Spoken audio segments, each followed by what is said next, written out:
আজকের প্রসঙ্গের এবারের বিষয় national action plan for toys.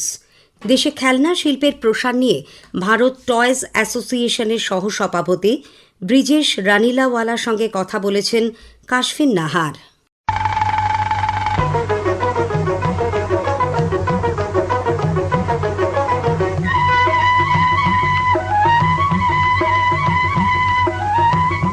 আমার এই ছোট্ট ঝুড়ি এতে রামরা বোনাছে, দেখে জানি যে চোখে অনুমান কেমন নাচে। ও আমার এই ছোট্ট ঝুড়ি এতে রামরা বোনাছে, দেখে জানি যে চোখে অনুমান কেমন নাচে।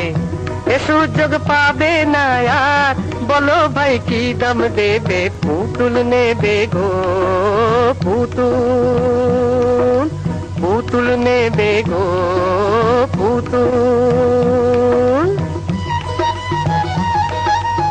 খেলনা কিন্তু এখন আর পুতুলে সীমাবদ্ধ নেই। খেলনার ব্যাপ্তি এখন অনেক। নতুন টেকনোলজির যুগে খেলনাও বদলেছে তার রূপ। তবে খেলনার প্রচলন আমরা কিন্তু দেখেছি সভ্যতার সেই শুরু থেকেই। প্রাচীন সিন্ধু সভ্যতা, মিশরের সভ্যতা অথবা সুমেরীয় বা গ্রিসের সভ্যতাগুলি থেকে ঐতিহাসিকরা যে নিদর্শন আবিষ্কার করেছেন, সেখানে মাটি, পাথর এবং কাঠের নানা রকম খেলনার প্রচলন ছিল আমরা জানতে পেরেছি। আবার এই খেলনা নিয়ে মহৎ সাহিত্যও রচনা হয়েছে।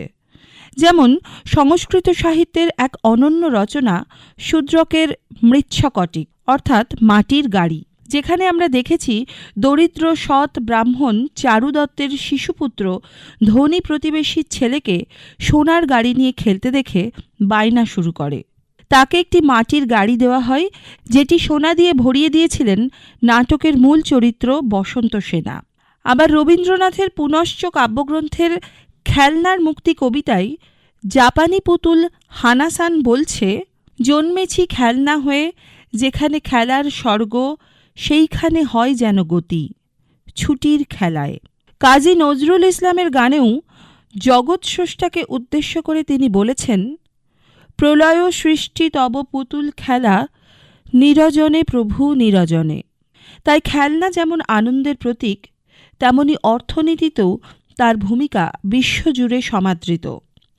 আর আজ সেই খেলনা শিল্পকে নিয়ে ভারতীয় অর্থনীতি কোন জায়গায় পৌঁছচ্ছে তা নিয়েই আলোচনা।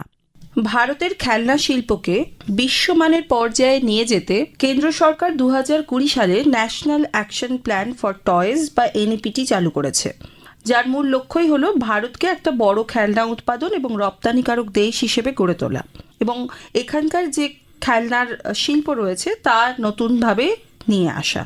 আজকে আমাদের সঙ্গে যিনি রয়েছেন তিনি হলেন ভারত টয়েজ অ্যাসোসিয়েশনের ভাইস প্রেসিডেন্ট ব্রিজেশ রানিলাওয়ালা। আপনাকে অসংখ্য ধন্যবাদ এখানে আসার জন্য। Thank you. তো প্রথমেই এই national action plan for toys যেটা চালু করেছে কেন্দ্র সরকার, সেই বিষয়ে একটু জানতে চাইবো যে এটা কি বা কিভাবে কাজ করছে।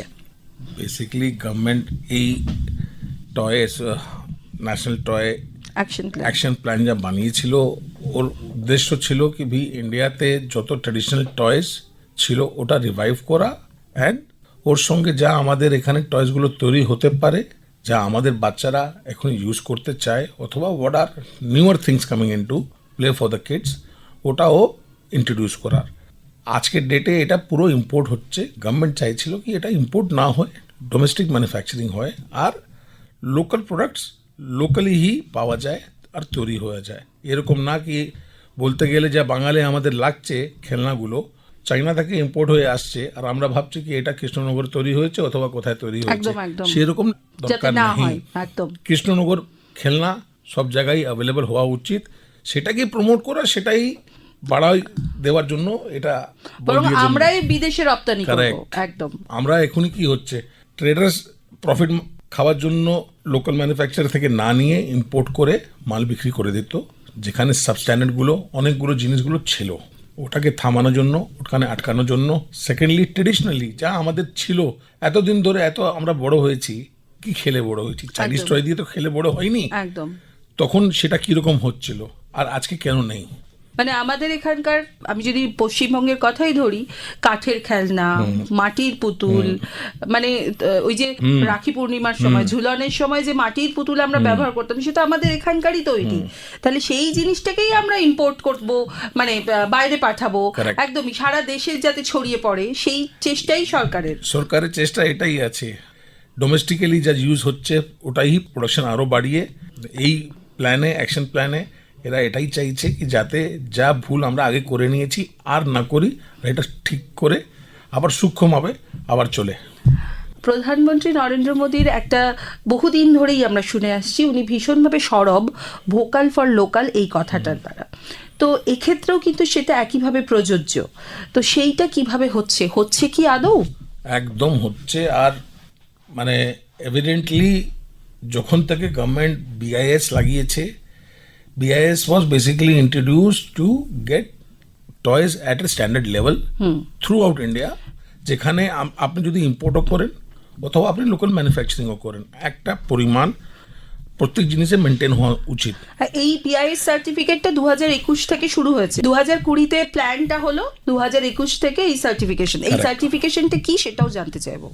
এই সার্টিফিকেশন আনা হলো কেন, চায়না থেকে ইম্পোর্ট অথবা বাইরে থেকে ইম্পোর্ট হতে চালু হলো কেন? আমি একটা জিনিস এখানে 1 টাকায় তৈরি করছি, বাইরে থেকে জিনিস 50 পয়সায় এসে যাচ্ছে। তো এবার যদি লোকালি প্রডিউস গুডস কস্টলি হয় ইম্পোর্ট থেকে, তো ওরা এখানে কেমনি তৈরি করবে আর কেমনি বিক্রি করবে আর কাকে বিক্রি করবে? ট্রেডার্সগুলো সব ইম্পোর্ট করে মাল আনতো আর বিক্রি করতো। পরে জানা গেল কি those all material were substandard, that's why ওরা চিপ ছিল, সস্তায়। এর জন্য ছিল না কি কারিগরি যা আছে, কারিগরের পেট মোটা, এরকম কিছু ছিল না। গরিব মানুষ ঠিক মতন খেটে ঠিকই কাজ করছিল, ওরা ঠিকই মাল দিচ্ছিল আর রিজনেবল মার্জিন রেখেই মাল বিক্রি করছিল। কিন্তু চাইনিজরা সাব স্ট্যান্ডার্ড ম্যাটেরিয়াল, সব প্রোডাক্ট দিয়ে ওটা সস্তা করে মাল দিয়ে দিচ্ছিল, যার কোনো লাইফ নেই। কম দাম আর সঙ্গে হ্যাজার্ডাস। তো এবার এই পরিমাণ আপনি কেমনি ধরবেন? To make people aware, government BIS certificate introduce করলো যাতে সব খেলনাগুলো একই পরিমাণে একই স্ট্যান্ডার্ডে বিক্রি হয়, be it Chinese be it Indian. পাবলিককে অ্যাওয়্যার করানো গভর্নমেন্টের উদ্দেশ্য কি ভাই আর local is always good, the best and the best priced. সস্তা দেখে আপনি যান না, সস্তা দেখে যাচ্ছেন, ওখানে কিছু না কিছু কম্প্রোমাইজ আছে। কি আছে কম্প্রোমাইজ আপনি আর আমি জানবো না। যেরকম পেন্ট মধ্যে লেড হয়, এই লেড কি আমাদের জন্য ভালো? না, ভালো নাই। আমাদের এক্স্যাক্টলি বাচ্চারা ইউজ করে, lead is a cancerous product. আমাদের যা লোকাল আর্টিসানগুলো ইউজ করতো, ওরা লেড ইউজ করতোই না। ওরা ফল দিয়ে, ভেষজ যে রং, হ্যাঁ, ন্যাচারাল প্রোডাক্ট দিয়ে কালি তৈরি করে ওর উপরে থেকে খেলনা তৈরি করতো। ওর একটু দাম বেশি পড়বেই, যেহেতু ওরা হাইজেনিক। আমরা ওদেরকে শুধু এডুকেট করতে পারি যে ভাই আমাদের যা লোকাল প্রোডাক্ট আছে কি আছে, আর বাইরে থেকে যা আসছে ওর মধ্যে ওখানে কি ঝামেলা, কি তফাৎ, কোথায় ওখানে কম্প্রোমাইজ করে দামটা সস্তা করেছে। একদম। তো গভর্নমেন্টের এটাই চেষ্টা আছে, আর ওই চেষ্টাটা কাজ করছে। ইম্পোর্ট মধ্যেও BISটা ইমপ্লয়েড করে দিয়েছে। চাইনিজ ফ্যাক্টরি অথবা বাইরেকার ফ্যাক্টরি BIS সার্টিফিকেট নিতে পারে, নিয়ে তারপরে ইন্ডিয়ায় মাল বিক্রি করতে পারে। BIS করতে গেলে আমাদের ডোমেস্টিক প্রোডাক্ট আর ওদের দাম মধ্যে অনেক তফাৎ নিজেই এসে গেছে। Imports have become costlier. Import কি আমাদের কমেছে বাইরে থেকে খেলনা ইম্পোর্ট? এই অনেক মানে আপনি ভাবুন, মোটামুটি 80% আউট হয়ে গেছে। আচ্ছা, আমরা এবার যা পিছিয়ে যাচ্ছি that is of technological reason. কি ভাই আজকে যে স্মার্ট ডিভাইসেস এসে গেছে, যত সেমিকন্ডাক্টর যুক্ত করে অথবা যত ইলেকট্রনিক্যালি যুক্ত করে খেলনাগুলো তৈরি হয়ে গেছে, যা ট্রেডিশনালি আগে ছিল না। এখনই কিন্তু যা ইয়াংস্টার্স আছে ওরা ওটা চাইছে। সেই খেলনাগুলো ম্যানুফ্যাকচারিং ইকোসিস্টেম এখানে তৈরি হয়নি, যা মোদিজি আবার চেষ্টা করছে সেমিকন্ডাক্টর আনিয়ে এখানে ইন্ডিয়াতে এই ক্লাস্টারগুলো ডেভেলপ করতে। But again this are all long term plans, this cannot be short term. আরো করার চেষ্টা করছে। This is not a short term plan. তো গভর্নমেন্টকে কিছু টাইম দিতে হবে। গভর্নমেন্ট পিছনে পড়ে আছে, আর আমাদের খুব মানে we can very visibly see there is a lot of changes on ground. আমার খুব ভালো করে মনে আছে, খেলনা আগে ইন্ডিয়াতে চায়না থেকে ইম্পোর্ট হয়ে এখানে আবার রিপ্যাক হয়ে বাংলাদেশ যেত ইন্ডিয়া থেকে। আমাদের কান্ট্রির মধ্যে এই অবস্থা ছিল। আচ্ছা, এখনই যা আছে ইন্ডিয়ার তৈরি করা প্রোডাক্ট বাংলাদেশ যাচ্ছে। Without Chinese imports. তো আপনি নিজে দেখুন কি একটা এক্সপোর্ট ডেভেলপমেন্ট তো হলো, কিছু তো হলো ডোমেস্টিকের পর। And that is what is good, কি এই গভর্নমেন্টে যা ইনিশিয়েটিভ আছে ওর জন্য এসব জিনিস হতে পারছে, আগে কিছু ছিল না। আচ্ছা, রাজ্যের কথাই আসি। আমাদের রাজ্যের যে সমস্ত দিকগুলো রয়েছে, কৃষ্ণনগর বলুন, বিষ্ণুপুর বলুন, তারপরে শোলার কাজ এখানে খুব ভালো হয়, বাঁশের কাজও হয়, সেইগুলো কি বাইরে যাচ্ছে, মানে দেশেরই অন্যান্য প্রান্তে যাচ্ছে? হ্যান্ডিক্রাফটস, হ্যান্ডিক্রাফটসের তো একটা অন্যরকম হ্যান্ডিক্রাফট টয়েস চাহিদা মধ্যে এক আলাদা অ্যাট্রাকশন আছে, ওর চাহিদা সারা দুনিয়াতে আছে, প্রোডাকশন লিমিটেড আছে, demand is very high. Distribution একটা আমাদের খুব বড় চ্যালেঞ্জ, কি ভাই ওখান থেকে নিয়ে ডিস্ট্রিবিউশন কেমনি হবে, কি হবে। এই ডিস্ট্রিবিউশন আপনি আমি কেউ কথা যত বলেনি কোনো লাভ নেই।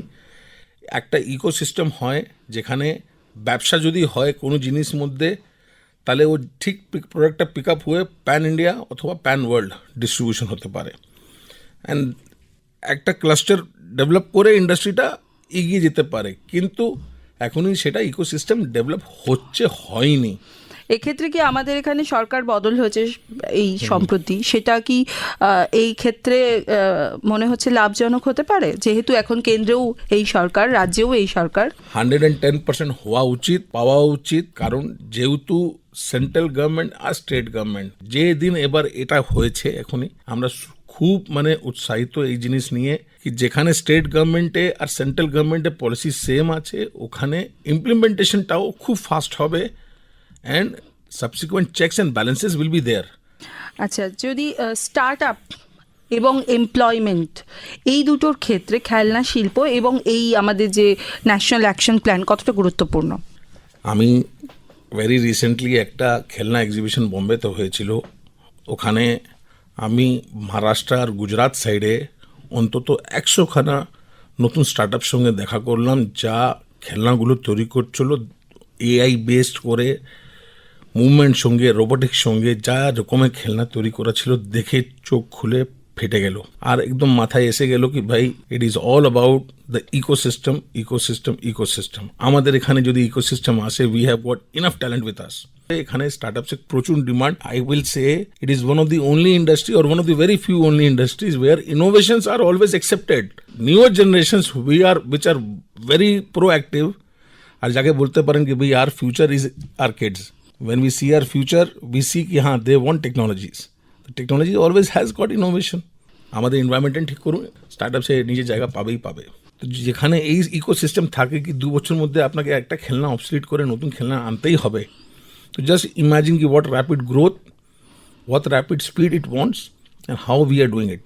গভর্নমেন্ট যদি এর মধ্যে পিছনে না পড়ে আমরা পারবো না, এটা একদম কম্পালসারি, জানা আছে গভর্নমেন্ট পিছনে পড়তেই হবে, আর আমাদের গভর্নমেন্ট সঙ্গে লাগতেই হবে। It has got a huge potential. অনেক ধন্যবাদ আপনাকে।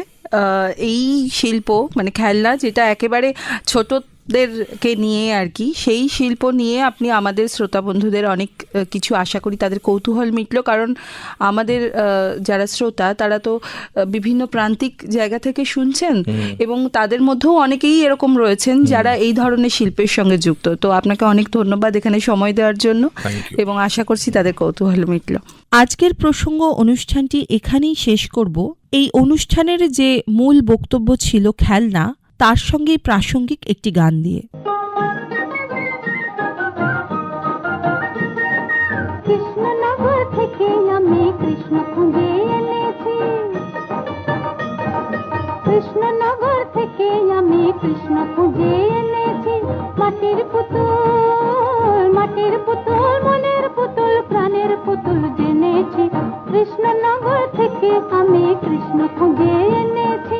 আজকের প্রসঙ্গের এবারের বিষয় ছিল national action plan for toys. দেশে খেলনা শিল্পের প্রসার নিয়ে ভারত টয়েজ অ্যাসোসিয়েশনের সহ-সভাপতি ব্রিজেশ রনিলাওয়ালার সঙ্গে কথা বললেন কাশফিন নাহার।